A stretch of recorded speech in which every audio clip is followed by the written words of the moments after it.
The most thrilling, spine-tingling series ever. From the pages of R.L. Stine's best-selling books, And the screams go on forever and ever. We now return to Goosebumps.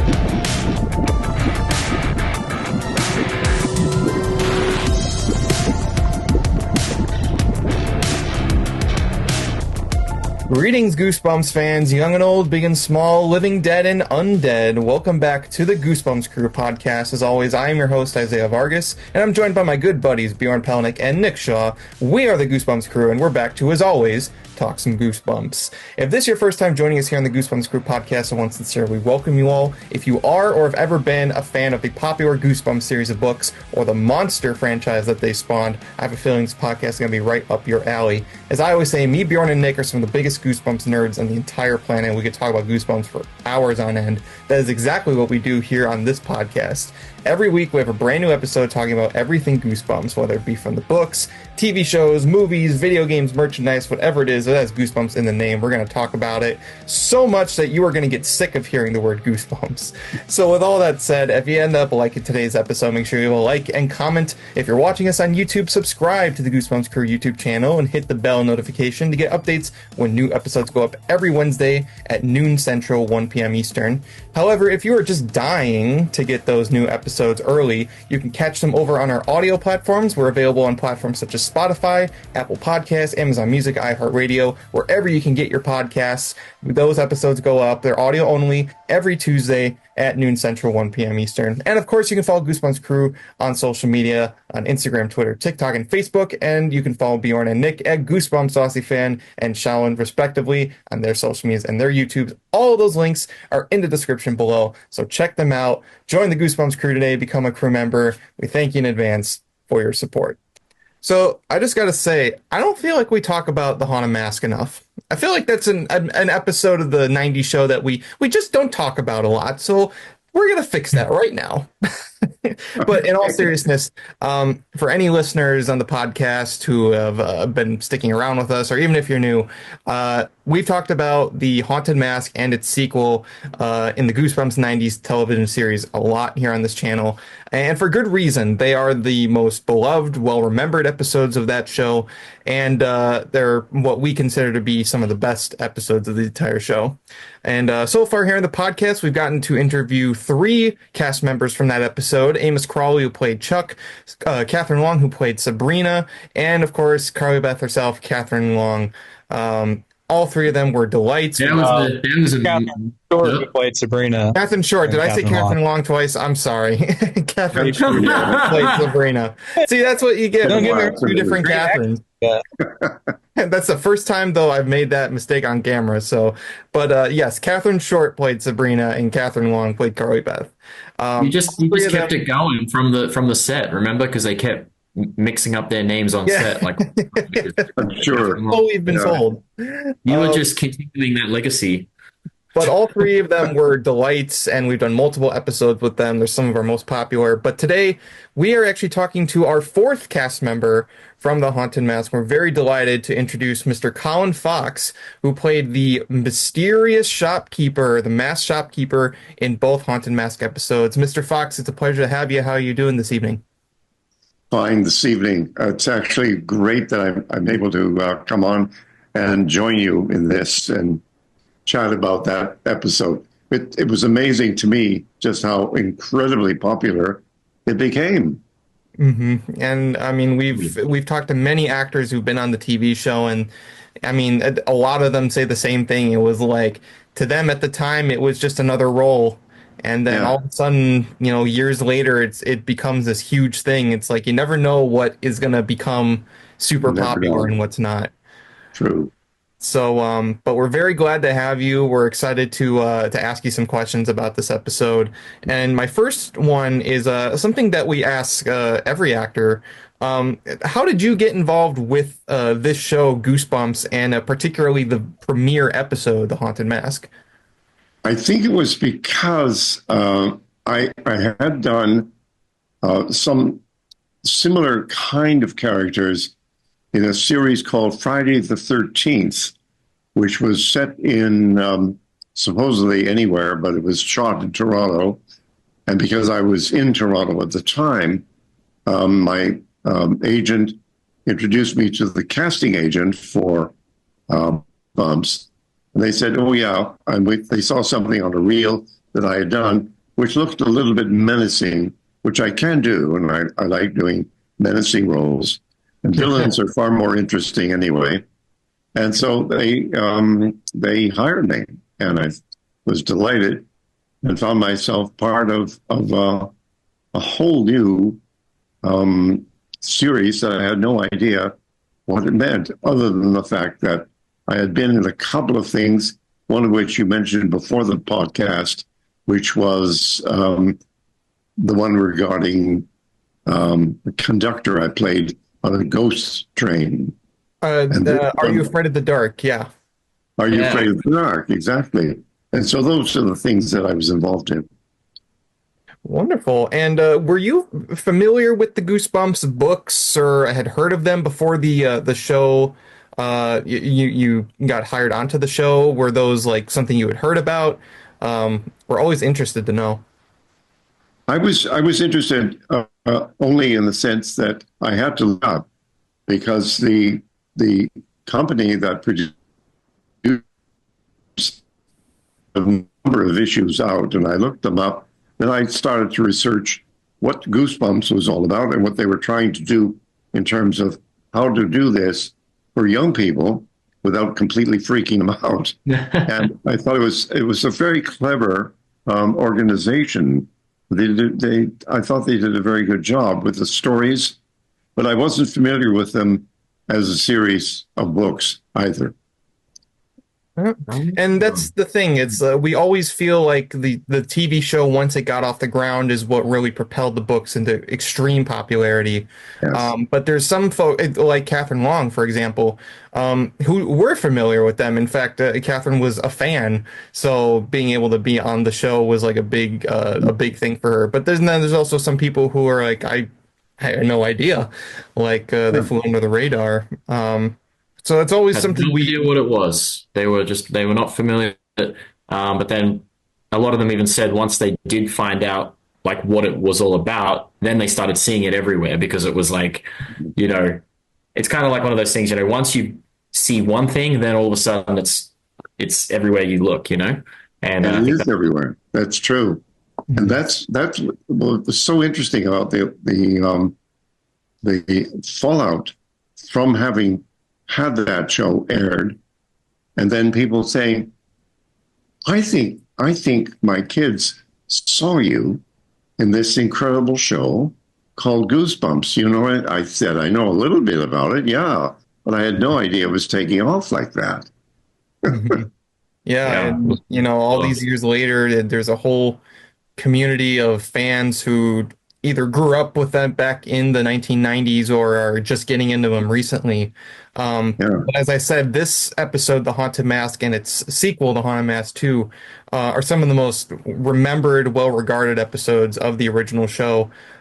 Usually, even, non-fans have probably heard of this episode and seen it at least once, and it's always one that gets brought up. So it's, even as popular as Goosebumps itself is, there's something about The Haunted Mask, that particular story, that is also just kind of rocketed into popularity on par with the entire franchise. So, yeah.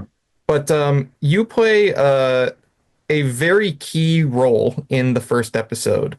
You play the mysterious, unnamed mask shopkeeper. There's this mask shop that appears, and it becomes the interest of Carly Beth.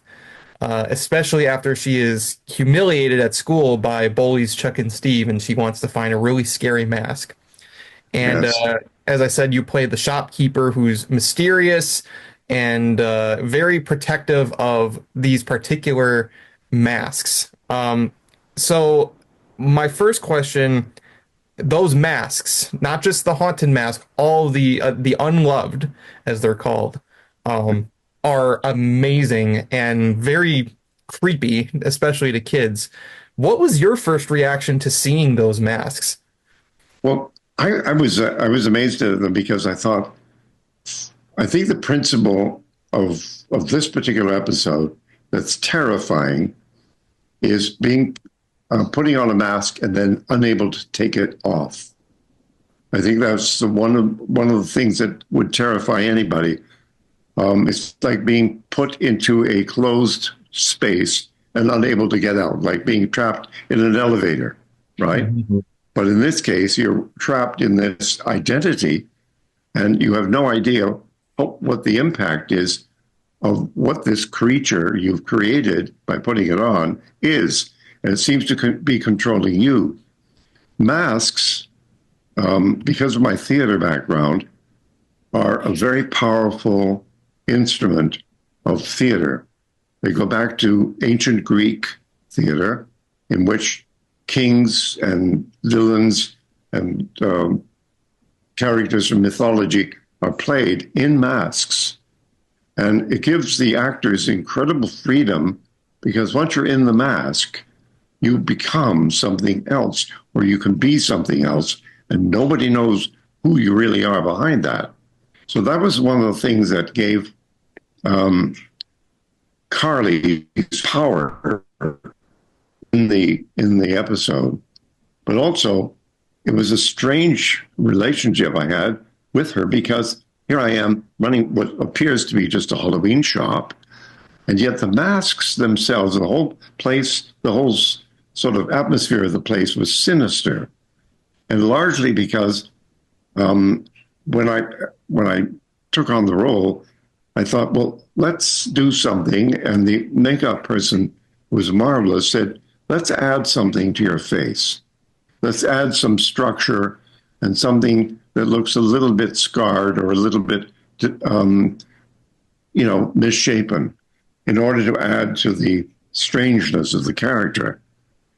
And with that, and with the masks being done so brilliantly by the craft department who put these things together and formed them, ever since then, people have been clamoring to try to find, where can I get a mask like that? I have fans contacting me, where did you get the mask? Can I use one? Can I buy one? That was a kind of appeal to it. They're quite terrifying, really.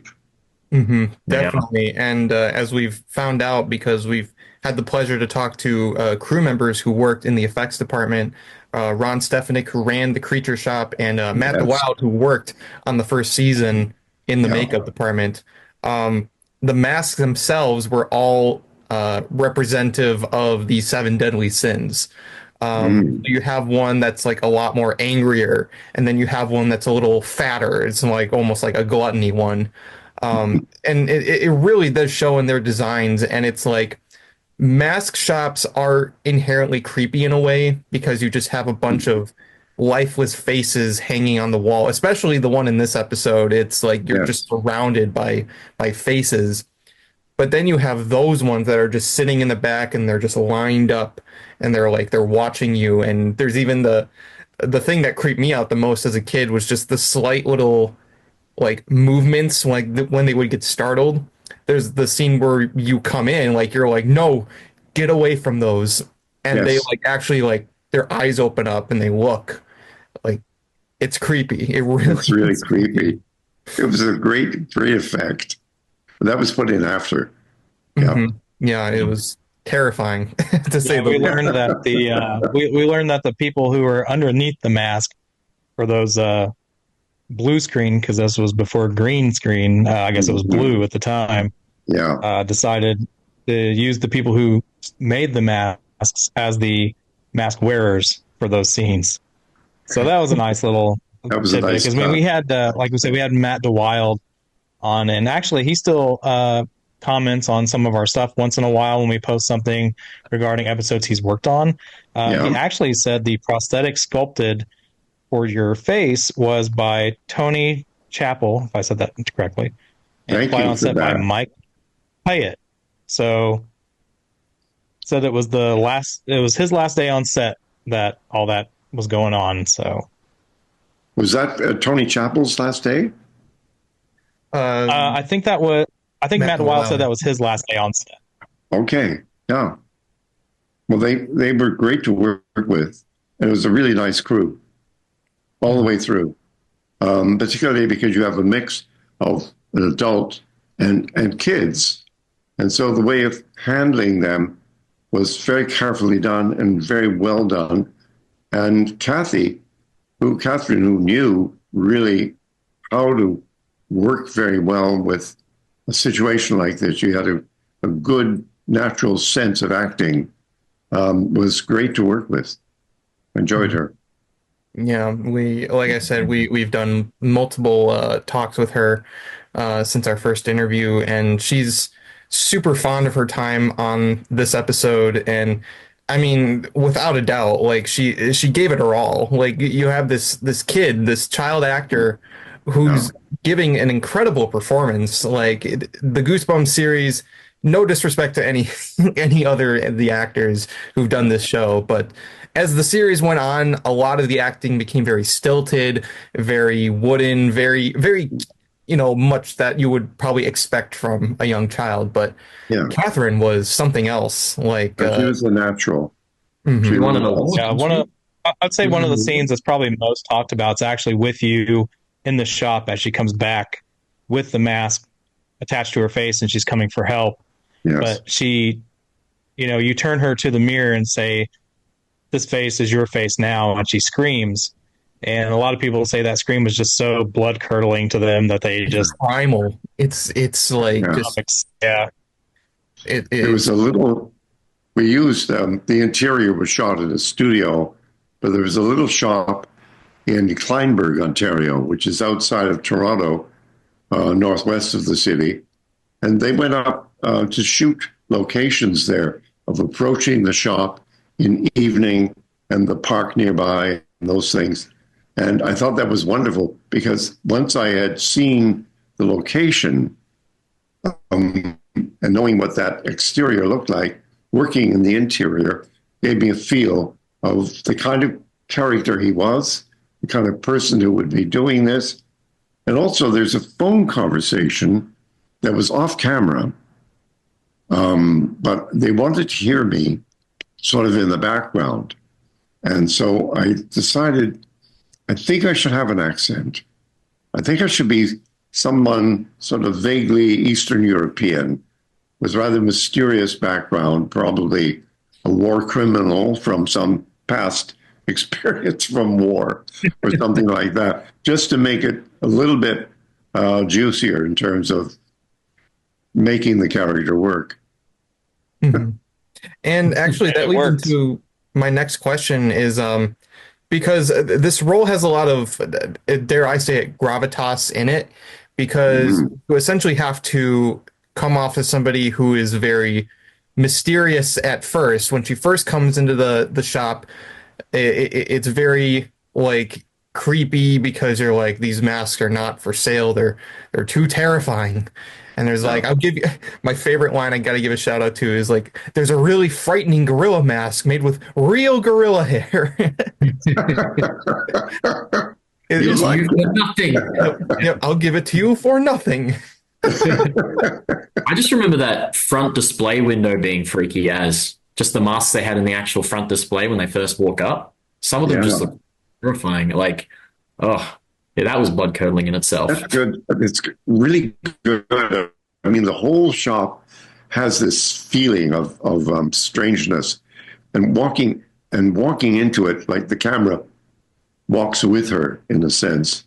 Really engaged, I think, the audience into feeling, ooh, we're into something a bit dangerous here. Mm-hmm. Yeah, and definitely. I wanted to ask, so Yeah, so there's a lot of mysteriousness in the first scene, but when she comes back, there's a lot more tragedy. It's less creepy and more sad, because that's when the truth comes out about what the masks are. They're not masks, they're faces, and they were turned that way by somewhat evil, but also as you know, your character explains, they're his masks that he made for himself to hide his real emotions and his true face. Um, but my question is, there's a lot of it seemed like there's a lot of inspiration from classic horror and theater in your performance. Were there any inspirations that came with it for your performance? Well, I grew up watching a lot of black and white horror movies, which I loved. Certainly Boris Karloff in the classic 1931 Frankenstein. I wasn't alive then, by the way, but I would watch reruns, on TV, that kind of thing. And also Bela Lugosi in Dracula. And the other ones that really I found fascinating were such films as Gaslight. There was one called The Haunting, which was really beautifully done because you didn't actually see, it was Robert Wise who directed it. You don't actually see what is haunting this house and why people never want to stay there. It's just that you see effects. And I thought that was the most powerful thing about it. As with Hitchcock, it's not what you see, it's what you don't see that terrifies you. And I think that worked very well at parts of this episode. Mm-hmm. I think so. I'm glad you brought up Bela Lugosi because that's actually what I was thinking about. It's very much in Lugosi's sort of not just Dracula, but he did a ton of Universal horror movies back then, and just his performance, like it was almost like he was trying to be like a gentleman, but he just had that tinge of just like disturbing nature to him. Like he could do anything at any moment. Dangerous. That's just what I got out of that performance, personally. Yeah, that's great. Definitely. You got that Nosferatu movie coming out. That looks very good. I've heard good things already about that, and it's in black and white. I'm looking forward to that. Yeah, that one I've seen the trailers and I'm just like, this movie's gonna be good. I hope it's good, but I think it is. And you mentioned sometimes things are scarier that you don't see rather than what you do see. And I have to bring mention to the fact that the shopkeeper apparently has something so horrifying under the face he's wearing in that episode is also a mask. And he explains that the scarring on it is that it's turning now too. And he says, I dare not show you what's underneath. And he's like, or perhaps I should. And it's like, that was always disturbing to me because I'm like, what does his face look like? Why couldn't they show us? Yes. I'm actually glad. Scary. That's This is one of those things. I think one of the geniuses of horror movies or anything that draws an audience in is it's really only giving you a hint, but you're never actually going to see it. But behind it is the promise that if you ever did see it, you would never forget it. Like Phantom of the Opera, for instance, with The Mask. If you look at the 1920s film with Lon Chaney Sr., in a silent movie, when his mask was revealed and this skeletal face of horror is there, it's absolutely frightening. I mean, you go to bed with the light on. Yeah. Yeah. It sticks with you for sure. Even to this day, it still sticks with you. And it's funny that they still will make like masks and figures of that particular character over other versions. And it's because of just how it looked. I mean, it is a classic as well, but its appearance was very haunting to a lot of people. So it makes total sense. It was a very sudden unmasking too. The action of the unmasking in the silent film created this startle effect in the audience. I think whoever saw it live in a film theater, and I thought that was fascinating to do that. Again, that effect of having the audience feeling tense, that something is going to happen, and then when it does, it really gathers them in. Mm-hmm. Yeah. Especially when it's unexpected. Again, because up until that point, most of this episode, I think what makes it special is that it's grounded in subtlety. There's not a lot of big jump scares. There's not a lot of like super creepy monsters. It's more about, as we've discussed before, sort of the internal struggles that are exacerbated by an external force. And that's exactly what the haunted mask is for Carly Beth, because Carly Beth has a lot of internal struggles that she's going through. She's not happy with herself. She wants to prove to everyone else that she can be something that she really isn't. And that's what the whole journey of the episode is. But the mask essentially brings out the really bad aspects of her, sort of cranks them up to an 11. So it's a very internal story, and it's all the more interesting because the shopkeeper himself is only in 2 scenes, yet he's probably like the second most important character in the whole episode because he is essentially a mirror of Carly Beth. He has the same struggles, but he has been unable to overcome them like she is. He still hides behind a mask, literally. Yes. That's great. That's actually a marvelous way of looking at it. And I actually hadn't thought of the pain behind that. I mean, it was a man who didn't want to be exposed, a man who was hiding.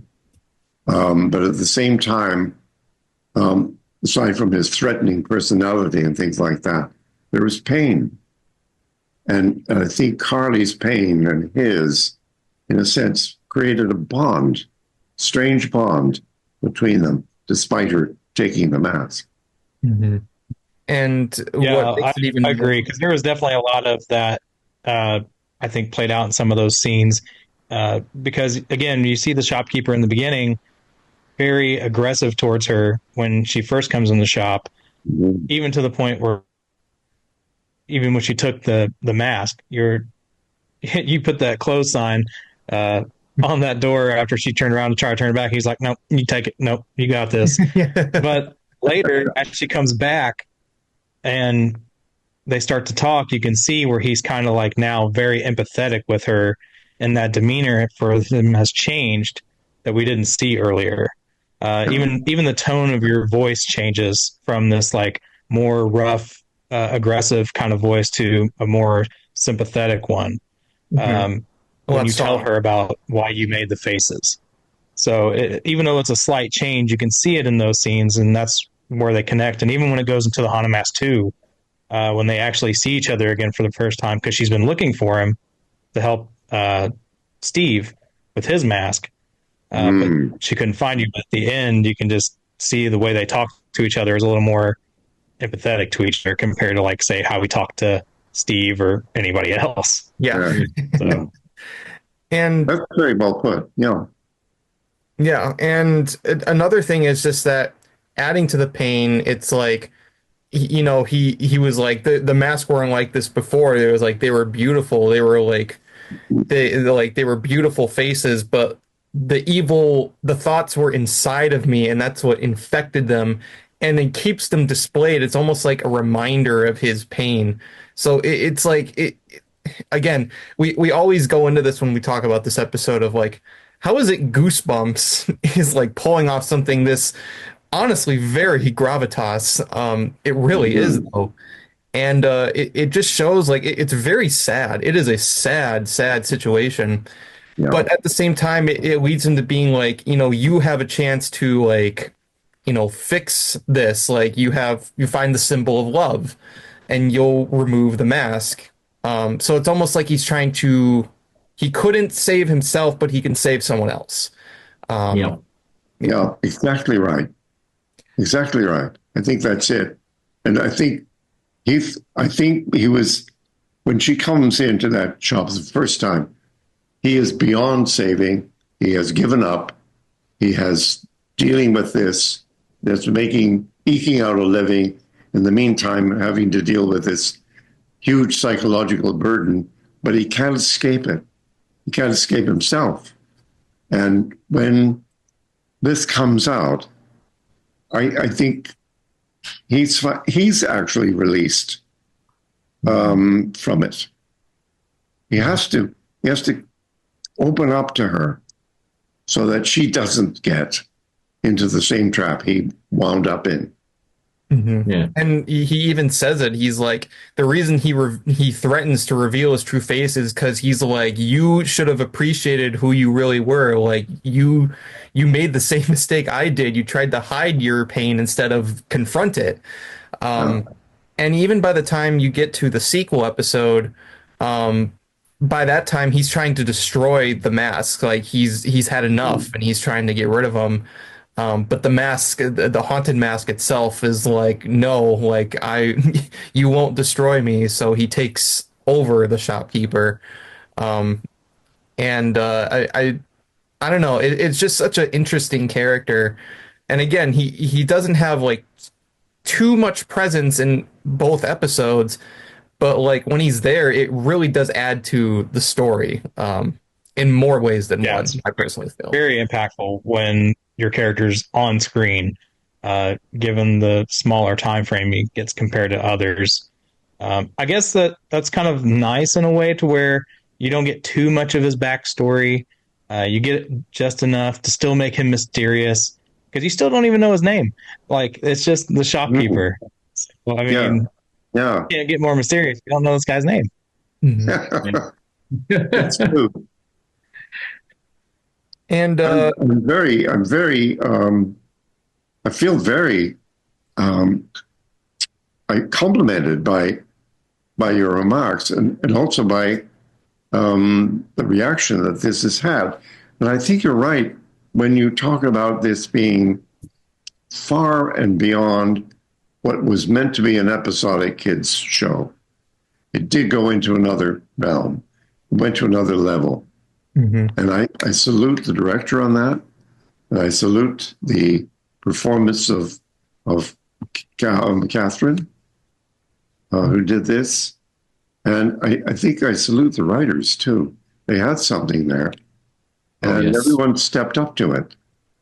Yeah, I definitely they agree. Had something special from the beginning, I think. They knew they had something, and they said, hey, let's just go all out. Let's go big. And they did.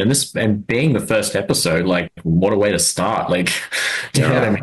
It was like, how many hit the ground running, like, right away. It was phenomenal. How many millions of people tuned in? Do you remember, Isaiah? It was on the, when they talked about. I don't remember the exact number, but it was a super highly rated program when it premiered that night on Fox. It was primetime slot. Primetime slot. Like not many kid shows got primetime slots on Fox and a big network. Oh. But it did, and it for their first episode. Yeah, it raked in the rating. So it was again very popular, and it's always the episode people talk about. I've seen numerous video essays on YouTube just dissecting this episode in particular, like no other one. Like I've never seen this level of analytical prowess that in any other episode of the show, and that's just because I don't think any other episode had this kind of writing in it, where it was very internal rather than external. Personally, I'm fascinated by that because when you're doing it, you're not thinking at all about the ramifications of where this was going or how it would be received. Sometimes when things get patched up or changed, a word or a line or maybe an angle, that happens, and it just happens as put together. I keep thinking about the mess that Casablanca was in when it didn't know how to finish the film, and the number of things they said.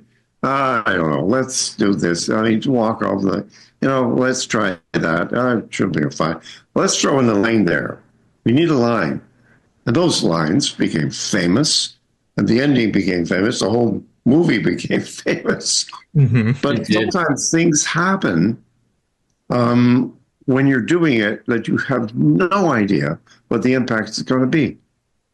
Mm-hmm. Yeah. That's true for this episode. That's definitely true for this episode. It's resonated with a lot of people, and I think it's just because, intentional or not, we still don't know the implication of the story and how it relates to everyone, pretty much. Whether you've been bullied or you feel insecure or what have you, it resonates with so many people, and I think that's why it still holds up compared to a lot of the other episodes that Goosebumps did. And why it's still so revered by so many as the best episodes of the show. Mm-hmm. Gosh, I'm so pleased to see you, a younger generation, and me talking about the same thing, and how that has resonated down through one or two other generations, to kids younger than you. I'm really very pleased to hear that. Absolutely. Yeah. Some of the people we've spoken to. That's the thing. It'll hit its 30-year anniversary next year. And which is wild to think about. I know it's crazy to think about. But it's just when you think about that, though, I was roughly 10 when the show aired. And so, of course, I share the show with my daughter, and I'm, hoping she'll share it with her kids. If she won't, I will. So it'll, it's generational. It'll go through, and there's so many people that when you ask them what they watch around Halloween, you get your typical Halloween '78 John Carpenter film. You'll get a few others there. And the one that always sticks out to me as well, which is not surprising, but surprising at the same time, is you hear The Haunted Mask 1 and 2, usually back to back. They usually just do it in succession. Wow. It's a shorter time frame because they were just episodes. Yeah. It's really interesting when you ask people what they watch, and when those pop up, it's pretty nice. Yeah. Yeah. That's great, because I have had a continual fan chat with an Australian young man. His name is Liam. Yes. Liam Corey. And maybe he's been in touch with you. He's an absolute fanatic about Goosebumps, particularly this episode. So he'll be pleased to see this podcast. That'll be great. Yep. He will. Big shout out to Liam, because we wouldn't have been able to probably get in touch with you otherwise. I did try to find contact information and things like that through IMDb Pro and a few other things. If there's agents out there, and that's how we get some of our guests. Not all of them, but some of them. But you were a little hard tracked down, and I've talked to Liam for years. And he was like, cool. Oh, hey, he's like, can I reach out to Colin on your behalf? And I'm like, yeah. I was like, absolutely. I was like, just let him know we would love to have him on, and here we are. That's how it happened. Wow. Good deal. And a testament again to how beloved this episode is that when when we, every time we talk about this episode, it's, as I said, some of our most popular discussions are around this episode. We've gotten to talk to, 3 of the main child stars. But even when we announced that we were doing this interview with you, lots of folks were super, super excited. And again, just a testament to the performances, the writing, the makeup, the directing, it's so surreal. Every aspect of this was just really, really well toned in just about every way. And it really was lightning in a bottle for this series. It's remarkable. That first, I don't know what it is, but season of Goosebumps was something different. Season 1 was just something different. to the rest. Season 2 had some good episodes sprinkled in, but season 1 was just kind of got a lot more campy as it went on. That was the thing. It relied a little more on the goofy side of things, whereas the first season was a lot more focused on the scares and the directing and the writing. Which kids can tell. I think kids can tell when they're being manipulated with something campy. They'll sort of yeah. They're much smarter than we think they are. But when they see something like this and they get drawn in, wow, very effective. Definitely. Well, as it turns out, it was over 14 million people who watched when it first aired. Yeah, in one night. That's insane. I got to write that down. Wow. It's all the Goosebumps fans. If that's accurate, that's off of IMDb's listing. So, but it says over 14 million people watch.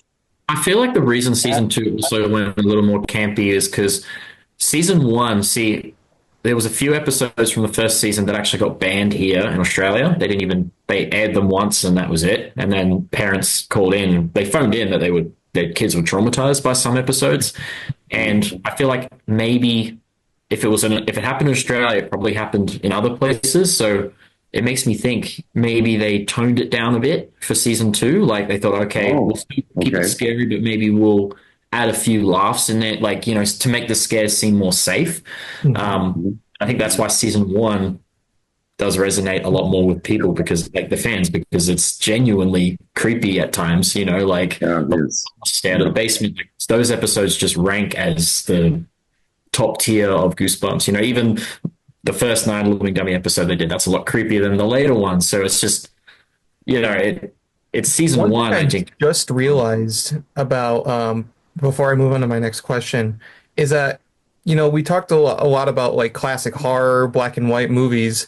I feel like this isn't the only episode, or maybe one of the only episodes that honestly you could like put in black and white, and I feel like it would feel right at home. Just with the directing and the style of writing is very reminiscent of old school. This one, and I feel Fever Swamp.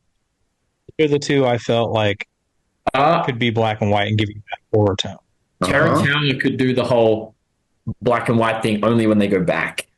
Yeah, when they go back in time, it could change to back to medieval. And then, they had black and white. That's right, the flashbacks. Yeah, that happens a lot. Tower could, but only for like when they actually go back in time, they could have it in black and white, and then it goes back.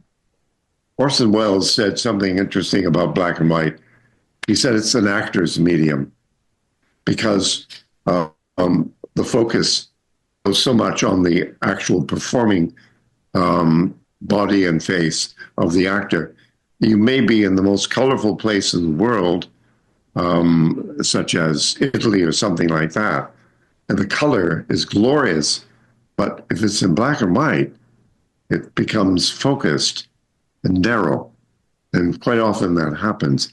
Mr. Ripley, the remake of the amazing talented Mr. Ripley, which became a miniseries, was all shot in black and white in Italy on the Amalfi Coast.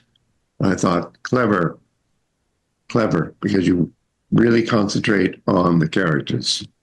It went well. Yeah. And I comes down to good can character. totally see that sentiment because that's even going back to Casablanca. Like black and white's far superior to the color version. And even Wizard of Oz, in my opinion, like as much as I love seeing Oz and everything, I don't know, when it was in black and white, it was just, I think it was a little better. I think it worked better. It's a very stylistic choice. And, sometimes taking the color out forces you essentially to focus on the acting. And even sometimes just the sets themselves, like just taking the color away, you look like, I think back to Frankenstein and Dracula, like those sets, even for the 30s, were spectacular, even in black and white. And actually it adds to the horror because there's no color to it. It's literally, it's almost like shadows everywhere. You have cinematographers who really know how to light black and white because it's shadow and light. I never get all those film noirs with Venetian blind, stripes of light going across the room, all that stuff. It's just great. It sets an atmosphere. Yeah, it really, really does. It's almost like a painting. What about The Girl Who Cried Monster? I feel like could have been black and white too, actually. Mm-hmm. It's kind of got that certain scenes I could totally see that. The library scenes could have all worked in black and white. Like I feel like that could have worked because that scene was lit it was almost lit like a black and white movie, but in color. So I feel like it would work. But my next question is, do you have a personal like favorite line that you remember, or even just like a favorite moment to shoot? I think it's really the mask moment when he says, "Look," when he points to his face. It's not so much a line as it is a gesture, which is, "Don't go there. Mm-hmm. This is where I am." Yeah. Kind of feeling. I forget the line, actually. I can't remember it. But it did have an effect on me as an actor saying, "Oh my God, I've lived through this." Mm-hmm. And so I have to show this is why I'm in pain. Well, that's what he basically says, because he's explaining that they're all faces that he's worn and they've turned because of just his internal struggle. And then like he just like looks out and he turns to the mirror and he's just like, this one's turning now, and he's like, pretty soon it's going to join the other failures on the shelf. And he's like, he almost like it's almost like you're getting emotional like saying that. Like you say in that moment he realizes like what his life is, and he's just kind of like, oh my God, like this is my life. It's so I don't want to hammer the point home anymore. I think we've made our point, but again, so much gravitas, so much like just emotion in those line deliveries from both you and Catherine that it expresses. It's not hitting you over the head, it's being subtle. And especially for a kid show, like, again, like you said, kids know when they're being manipulated.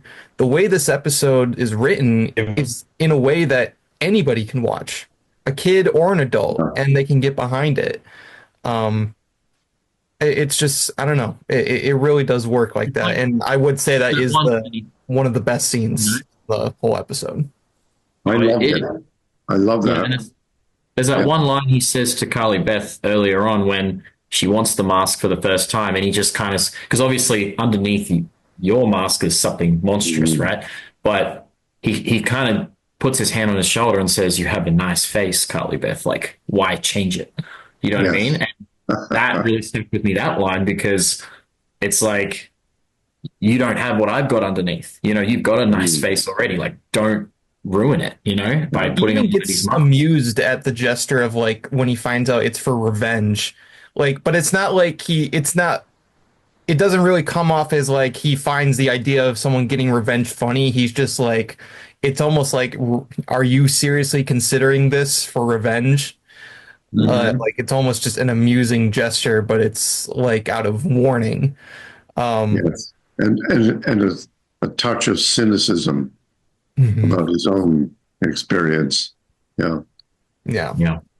Definitely. I definitely echo that, though. That is a great moment in the. I feel like it's what cements. That. It kind of goes back when you think about, though, like after he laughs. I mean, when he says revenge, I don't know. Like you kind of think, what did this guy do in the past? He seems to really like revenge. So I don't know. Again, it goes back to that mysterious part, though. It's like, I don't know, what does this guy do back then? I mean, that's just how I see it personally, but I feel it could go either way. I mean, obviously, he put the mask on 3 times, it doesn't come off. So he could have even said, like, hey, look, you can do that, but you can only put it on once or twice. So if you're going to scare them, make sure you get it that first time you put it on. And then, I don't know, like frankly, I don't think you should put it on even once, but all right. Yeah, but then he could be like, just make sure when you've done it. How likely are you to believe this guy who you don't know, don't even know his name, and you're just wanting this mask because you think it's just a mask? If he were to tell you this was a real face, and if you put it on, for an extended period of time, it's going to bond with you. Police don't believe that. I mean, yeah. I mean, it's believable that like his mask with real gorilla hair. Okay, that's believable. I mean, okay. There's another one in there. You can get real gorilla hair, I'm sure, but there's another one in that scene that I always loved. It's like it looks like a werewolf, and he has like big round glasses on. Big bifocals. I always loved that one. I don't know why. They added a little Easter egg to the graphic novel. They put a mask of R.L. Stein actually on the mask. In the new graphic. Actually, that's really cool. That's great. You kind of point to it and say, "What about this one?" And you're like, "Nah," and it's R.L. Stein's face, and I thought that was really funny. Oh, actually, yes. What he's referring to is there actually was a new graphic novel adaptation of this story released just a few months ago, and it's mostly adapting the book, but there's a few nods to the original episode, mostly in one of the. Oh yeah, here's what he was mentioning. There's an R.L. Stein mask. Oh yes. But like some of the masks are directly taken from the designs. Did you get a chance to meet R.L. Stein? I know that Catherine Long said he did come on set during that time, which made sense because it was the first episode. Yes, he did. But not everybody from the cast got to meet him. So I think I'm not sure. I think when we were up in Kleinberg, I don't think he was there. It was at the studio, and I might have seen him. I can't remember now. He was also very mysterious, from what we've been told. Yes, right. May have seen him, may have not have seen him. Here today, gone. You know, well, as we always say, if you want someone that's really mysterious, you got R.L. Stein. as Catherine Long put it, he was a creepy Mr. Rogers. That's right. Definitely Mr. Stein's neighborhood. Yeah, definitely. Yeah. But I think another thing that is important when you mentioned about when the shopkeeper says, "What's the matter? You've got a lovely face. Why would you do that?" That touches on a lot of things that we're seeing right now in social media, where girls are made to feel inadequate about their looks because of, the models and the kind of things that are constantly pushed at them about becoming more beautiful, becoming, this perfect image. And their self-image crashes the more they watch this. So I think that brings out another element, again, what couldn't be predicted when it was being shot, but nonetheless is relevant today. Yeah, it really is, definitely. Actually. And it really is sad that so many, especially with social media, that this sort of conversation comes up a lot, especially in young women. And it really is almost like a commentary on that, because it's just like, why would you want to change yourself? Like, just be you. Like, you don't need to change your looks or your personality, because, even though sometimes it seems like, you're not perfect, it's like nobody's perfect. There's not a single person out in the world that is perfect, that doesn't exist. We all have imperfection. You think you're perfect? We don't have imperfection. Well, I mean, even when you look at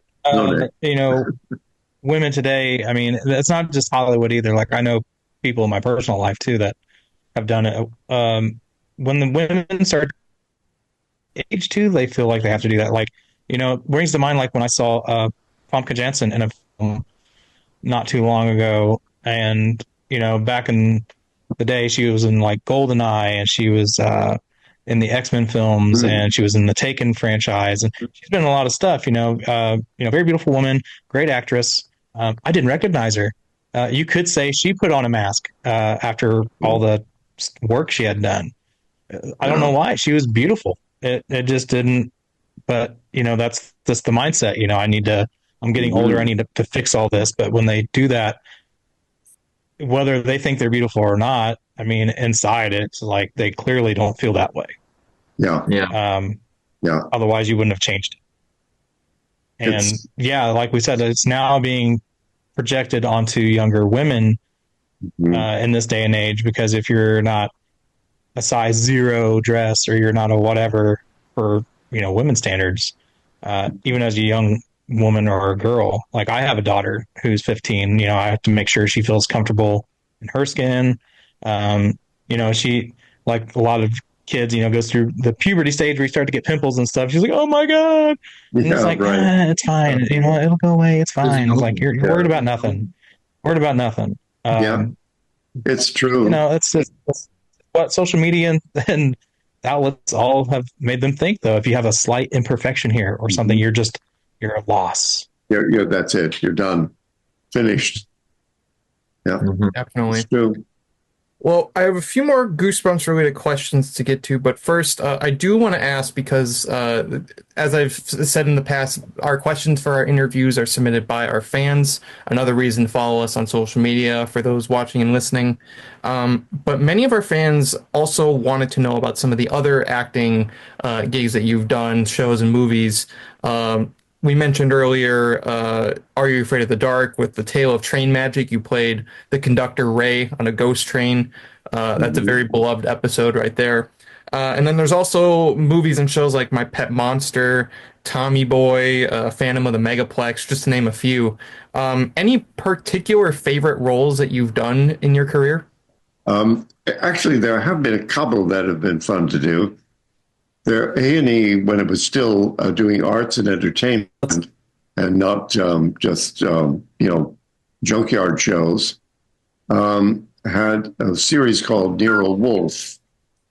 And Nero Wolfe, detective series, sorry about the noise, had a character based on the books by the author who had done a whole series of these marvelous detective novels.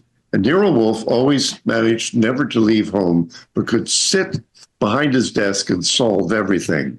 But he had somebody who was going to run for him and do all that sort of thing. And he was a gourmand. And so he had a chef.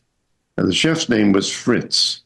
And Fritz was Swiss French and had quite a temper, and also managed to come up with these incredible dishes. And they would have these huge arguments about the ingredients on one particular dish.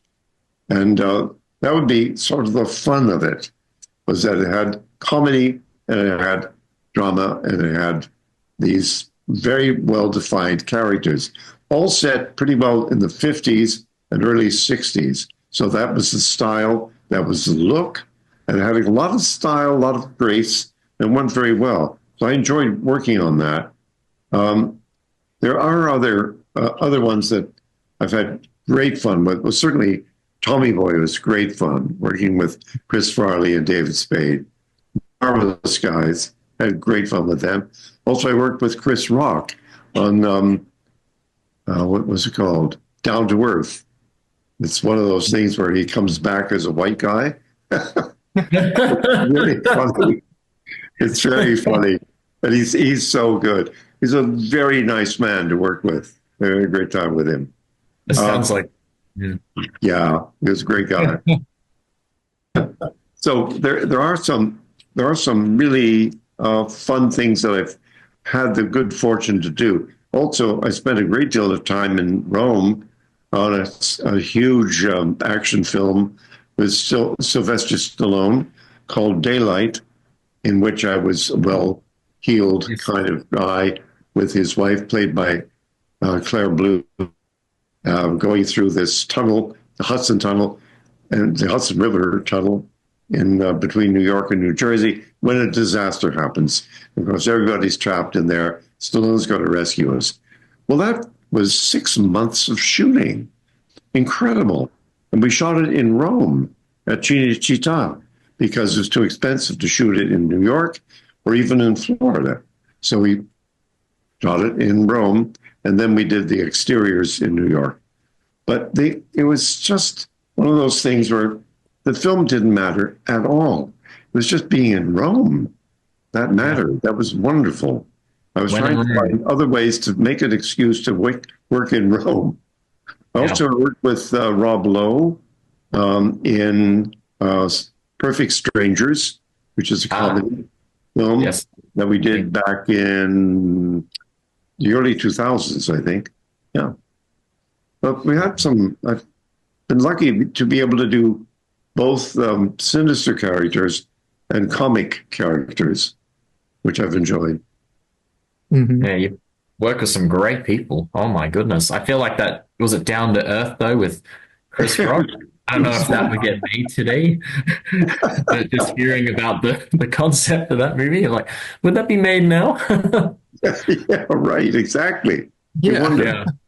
It was made at a time, yeah. Another interesting thing is that many of the other shows and movies you've gone to do outside of Goosebumps have been tied to people who've worked on Goosebumps. Timothy Bond, who was one of the directors on My Pet Monster, he's excellent. The director of this episode, The Haunted Mask, which was a really interesting thing. And then you've also gotten to the longest series that you've been a part of is PSI Factor. That's right.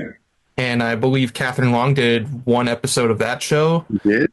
Yes. And a few other Goosebumps actors, like one of the actors from Piano Lessons Can Be Murder was in another show that you did. Another one was the Megaplex had a lot of people who are also in Goosebumps, the Disney movie. That's right. Mickey Rooney was in Phantom of the Megaplex. And I had met him. I met him for the first time, and he was with his, I think, 11th wife, and they were broke. They actually, with all the alimony he had paid over the years, Mickey was actually broke. He was very hard up for money and that sort of thing too. Yeah, that's very sad because he was a big movie star back in like his prime in acting. Huge. Yeah. That's a very sad story to hear. Yeah. But I mean, again, Phantom of the Megaplex came up a lot in our question submissions, and it's a very interesting movie. It's honestly, funny enough, I feel like that movie is very reminiscent of something like Goosebumps and Are You Afraid of the Dark in its execution. It has a tinge of the spooky, but it's very goofy in a sense. But it's also got a lot of references to classic horror movies and just matinees and stuff like that. Yes. It's very plot. Yeah, that's interesting. I'm glad it had a following. Wow. Mm-hmm. Yeah, definitely. A lot of those older Disney Channel movies are getting lots of resurgence lately. Yeah, so happens a lot. One that got brought up. You find there's a lot of films that may have been made back in the 80s and 90s, especially in the 90s. A lot of horror movies that sort of came out that people just didn't really watch. They bombed at the box office, and then people discover them 15, 20 years later, and then there's a cult following now for certain films, and it's just it's very strange. It's true. They might do a Blu-ray release of an old movie, and then someone sees that and goes, "Oh, what's that movie? I've never seen that." And then it just gets passed around, and and just thing. I think The Boondock Saints was a movie that no one really cared at first, and it just got passed around. Right, such a classic, because it just word of mouth, and people. And I think Norman Reedus, who played one of the main actors in it, even said he remembers people just taking it to their friends' houses, like the DVD or the VHS, and they were like, "Whoa, this is so cool!" And then it just blew up, and became what it is, And it's streaming a lot. Mm-hmm. Yeah, I was gonna say with the birth of social media, streaming, people are getting introduced to stuff through those times, and sometimes a movie just has to take its own path to success. It may not start out successful, but it somehow, some way, the fans do find it. Hocus Pocus. And, it's even the Hocus Pocus. Yeah. Hocus Pocus is a big one that bombed at the box office because they were competing with Nightmare Before Christmas. So they released it at a different time, and then it just kind of fell flat. And then here it is today. Now they're working on the third film, I think now. And, it's got this huge following and resurgence, and it's got merch everywhere. And is that Nightmare Before Christmas was popular then and popular now, and Hocus Pocus was not popular then, but is also just as popular now. Yeah. And it's Extraordinary. funny how things work out like that. Way back in 1983, I was in A Christmas Story, which became huge, and everybody watches it at Christmas time. But the scene I was in was cut. I still get residuals from it because I'm on the cast list, but the scene was cut. I'm not sure why. Anyway, I was made up to look like, and this is politically incorrect now, Ming the Merciless. So I was in my Oriental makeup and a space balloon. And in the fantasy, Peter Bigginsley, who plays the little boy who wants to have a Red Ryder BB gun for Christmas, and his dad keeps saying, you'll shoot somebody's eye out. No, you're not getting it. And so he's going through all these fantasies of what he would be like as a hero. In one of the fantasies, he's rescuing Flash Gordon, who is tied to a stake. Flash Gordon from the old comic books. And down comes in green screen me on this space balloon threatening him. And then he shoots the space balloon and I go whirling off into space. For some reason, it never actually got in the movie. And I took, at the time, my 4-year-old stepdaughter to come and see it. You got to see this. It's on. And this is where I think, well, maybe I come in.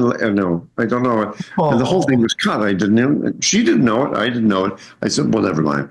And so I found out later that it may have been some copyright issues with Flash Gordon as a character from comic strips. They would have had to pay money. Well, they've made so much money on that thing anyway. So anyway, I still get residuals. That's great. Yep. Hey, that's all that matters. Is now you get paid for that. Especially with how big it became. Like, again, did it end up on like the DVD or something? Like, did the scene end up as like a deleted scene? It's a deleted scene, and somebody showed me, sent me the script of it, but I've never actually seen the video of the scene that was cut. I would love to see it. I'll have to see if we can find it. Yeah, we'll have to take a look at YouTube. Maybe somebody found it. I was gonna say maybe it was like put on a DVD or something because they always do the bonus features. But yeah, that's true. It could be.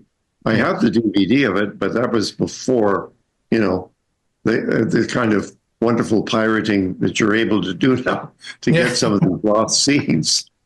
If it's out there, let me know. Yeah, definitely. Yeah. I mean, they're always finding more and more lost stuff to this day. So even if it's lost, I'm sure somebody is on the trail of finding it or had. So we'll definitely have to keep an eye out for that. Whether or not it will ever see the light of day is another thing. We've come across a few things in our time where we found out certain scenes, even from The Haunted Mask, was filmed and got cut.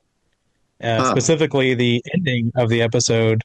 I guess Catherine Long had another blood-curdling scream, but it was so unnerving to people that they cut it. Oh, really? And we thought that was just a rumor, but she's like, no, I do remember doing that. She's like, but yeah, I don't recall it being at the end of the episode that actually aired. So there are certain things out there that did get filmed, and we just don't get to see them. Yeah. So hopefully we can find that one at least and show that to you, because I'm interested to see that myself. I personally like just the little brother just laughing with the mask on, and then it just dissolves back to R.L. Stine. I don't know why. I think it's just really funny. But did what every Goosebumps episode does. There's always a quirky, comical way to end it. You know what I mean? Yeah. Like even if it's like a Goosebumps episode from like the first season, that's just kind of like serious the whole way, they'll still add that right at the end as like actually here's the joke, What's funny, that got cut because there was the ending of It Came From Beneath the Sink, which has a extremely blood curdling scream, and that's for a vampire potato. Yeah, so it's like maybe they loosened up a little bit. I don't know, but they might have. Yeah. It's funny to talk about residuals because when we had Catherine Long on here too, both times actually, I think she mentioned it. What'd she say? She said that we asked him if you could go back to do something, she was like, not take the buyout or the... Absolutely. I took the buyout. I regret that. Yeah.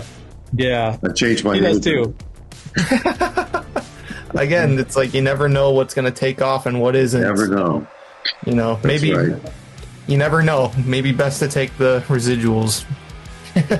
So, you know, thank you, Colin, so much for coming on and talking Haunted Mask with us. It's been an absolute treat to get to learn your experiences with this episode. We very much appreciate your time. My pleasure.